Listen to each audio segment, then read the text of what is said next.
Second.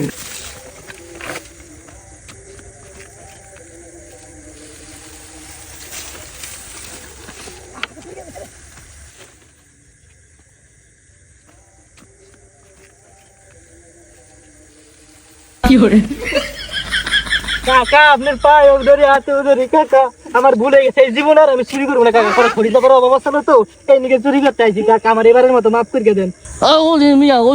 আমার মাফ করে দেন, আপনি এবারের মতো মাফ করে এই ভুল আর জীবন আপনি কি চোর? আরে মিয়া আমি তো আপনাকে দেখে লোক। তা তো ভালোই হয়েছে। এই মিয়া আমাদের তাকে কি দেন এই নিয়ে ভাগেন শিখিয়ে তাহলে খেতে না আইব এনে। জাম আছে বড় চোর। ওই বেটা দান